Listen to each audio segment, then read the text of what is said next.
Hello students, welcome to Eduate. In this video, we will solve question 1 to 4 of page 9. So question 1 से start करते हैं। इस question में दिया हुआ है convert the following temperature to Celsius scale.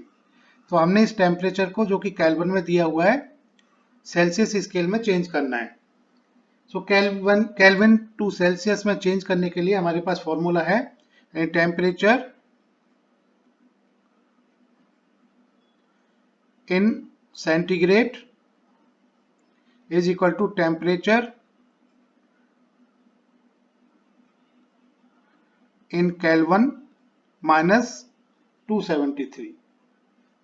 So centigrade में temperature find करने के लिए हमने जो भी टेम्परेचर केल्विन में दिया हुआ है उसको 273 से माइनस कर देते हैं। सो हम कहेंगे कि 300 kelvin will be equal to 300 minus 273 Celsius. So 300 kelvin is equal to 300 minus 273 is equal to that is 27 degrees Celsius. So 300 Kelvin is equal to 27 degree centigrade. So part A ये हो गया। Part B के लिए 573 Kelvin will be equal to, इसको हमने 573 minus 273 degree Celsius में हो जाएगा ये। So this is equal to 300 degree Celsius. So 573 kelvin is equal to 300 degree Celsius.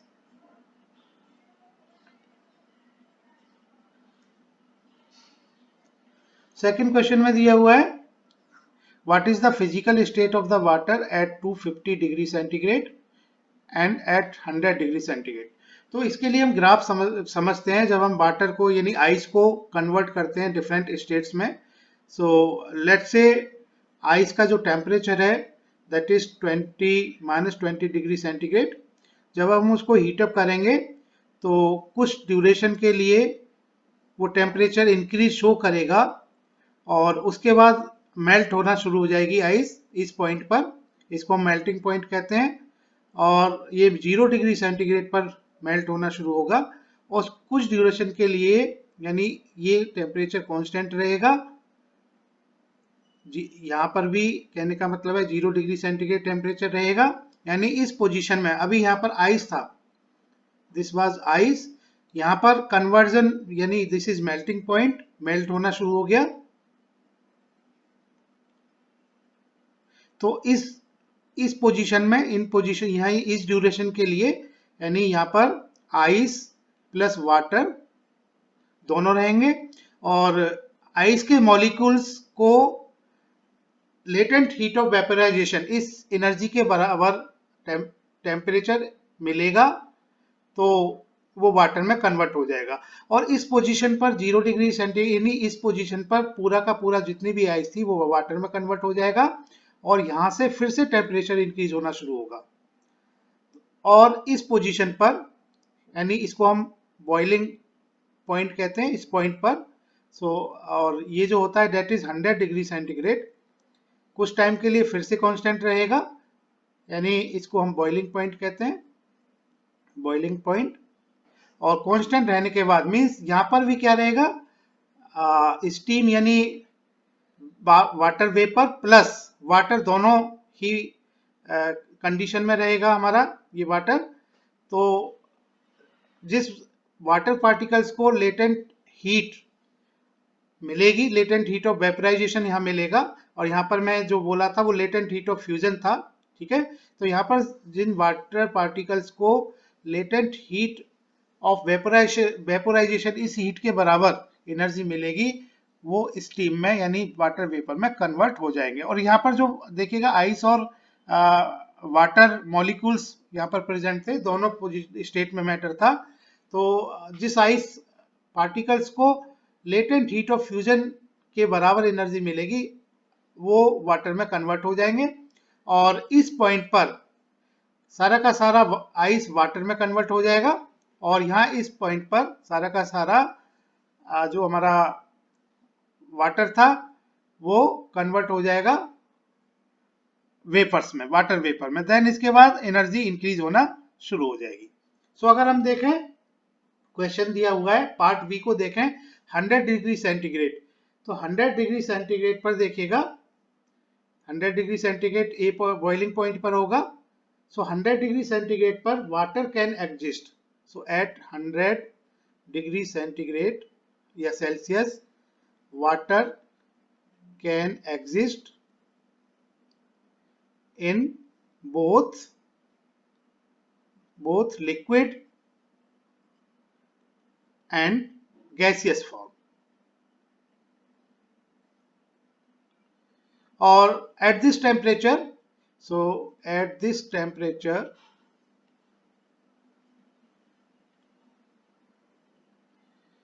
after getting the heat equal to the latent heat of vaporization, water starts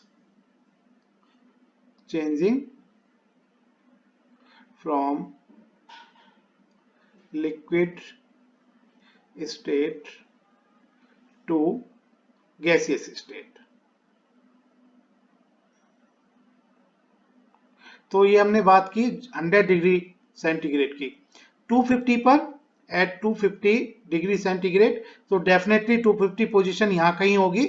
सो 250 पर at 250 degree Celsius, so it will be, यानी water exist in gaseous state.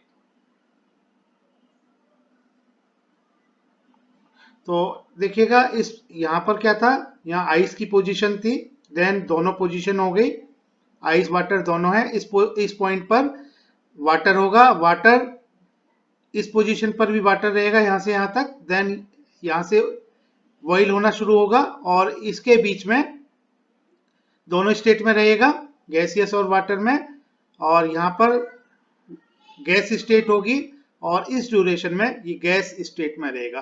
तो 250 यहां पर जाके कहीं position होगी, यहां पर जाके टेम्परेचर होगा।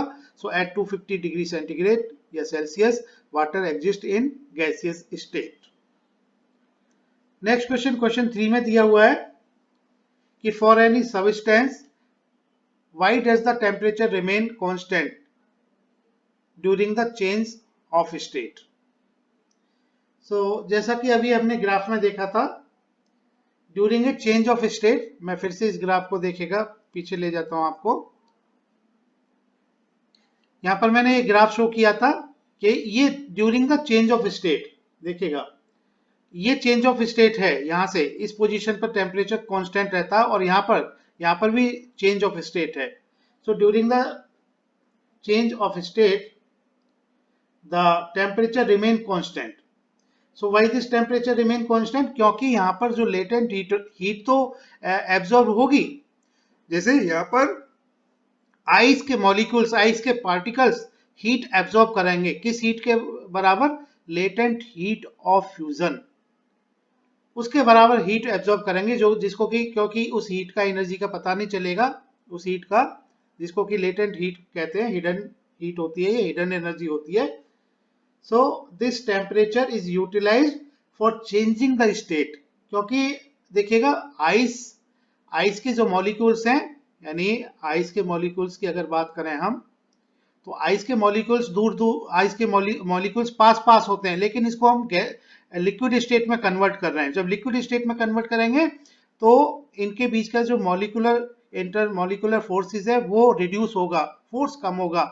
इस फोर्स को ब्रेक करने के लिए लेटेंट हीट ऑफ फ्यूजन के बराबर एनर्जी की जरूरत होगी, जो कहां से मिलेगी, हीट जो हम इसको दे रहे हैं, हीट से मिलेगी। इसी तरह से अगर हम इस पोजीशन की बात करें, ये हमने लिक्विड के मॉलिक्यूल्स की बात की, यहाँ पर दोनों पोजीशन में था कांस्टेंट इस ड्यूरेशन में। यहाँ पर जो हमारा वाटर है, वाटर की बात करें, इसके मॉलिक्यूल्स थोड़ा ज्यादा स्पेसियस होते हैं, लेकिन गैस में ये कन्वर्ट हो रहा है, वाटर वेपर में कन्वर्ट हो रहा है, तो मॉलिक्यूल्स और ज्यादा, यानी इनके बीच में जो फोर्स है, फोर्स अगर कंपेयर करें गैस के मॉलिक्यूल्स के फोर्स, तो इसका जो फोर्स है वो कम होता है, यानी इस फोर्स को ब्रेकअप करने में लेटेंट हीट ऑफ वेपोराइजेशन के बराबर हीट यूज होगी। तो वी कैन से, क्वेश्चन हमारा है for any substance why does the temperature remain constant during the change of state. तो यही कारण है कि जो हीट हम यूज कर रहे हैं उस हीट को यानी शो नहीं करता। आप देखें अगर -20 से ये इंक्रीज हुआ देन ये कांस्टेंट शो कर रहा है, फिर ये इंक्रीज हुआ टेम्परेचर फिर कांस्टेंट शो करेगा।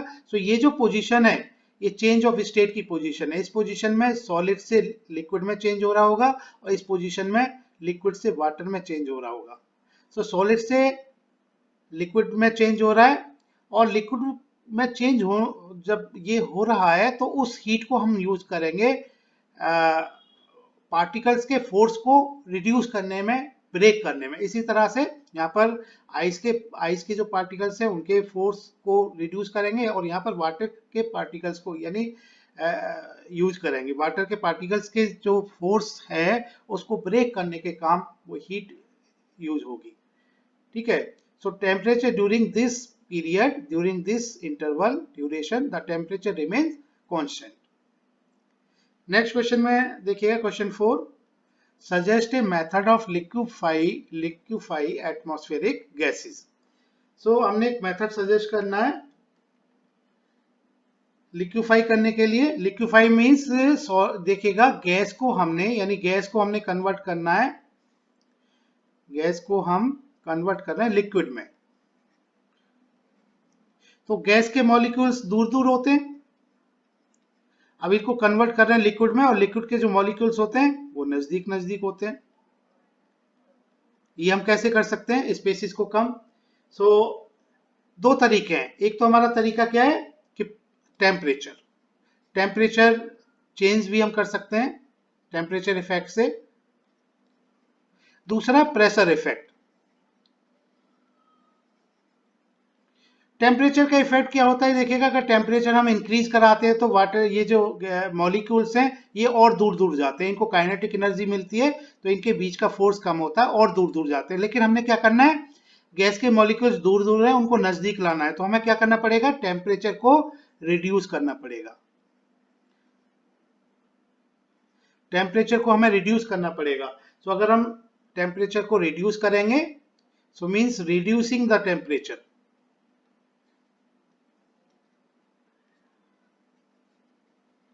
क्योंकि टेम्परेचर को हमने रिड्यूस किया, यानी सिस्टम को कूल किया। टेम्परेचर रिड्यूस करने से क्या होगा, रिड्यूस करने से मॉलिक्यूल्स की, पार्टिकल्स की काइनेटिक एनर्जी कम होगी और वो नजदीक आएंगे और उनके बीच के फोर्स बढ़ेगा, जो कि लिक्विड की प्रॉपर्टी होती है। दूसरा प्रेशर इफेक्ट, यानी प्रेशर अगर हम देखिएगा हमारे पास मॉलिक्यूल्स हैं अभी दूर दूर हैं और अगर हमने एक पिस्टन है हमारे पास, इसको जब हम प्रेस करेंगे तो क्या होगा कि ये नजदीक नजदीक आएंगे। तो ये प्रॉपर्टी गैस की है, दूर दूर हैं, यहाँ पर फोर्सेस कम है, इंटरमॉलिक्यूलर फोर्सेस कम है, पार्टिकल के बीच फोर्स कम है, क्योंकि जो हमारे पार्टिकल्स है वो दूर दूर हैं, काफी दूर दूर है। यहाँ पर नजदीक ही कैसे लाएंगे, इसको प्रेस करके, प्रेशर अप्लाई करके। So reducing the temperature and increasing the, okay, increasing the pressure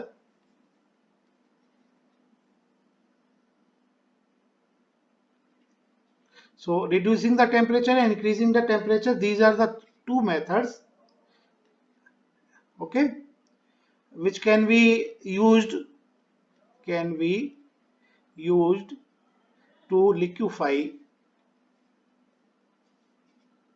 the atmospheric gases.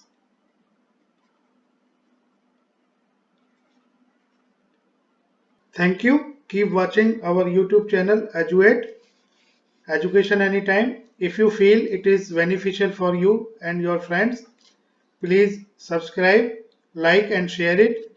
Press the bell icon to get latest updates and notifications. We also provide online and offline classes.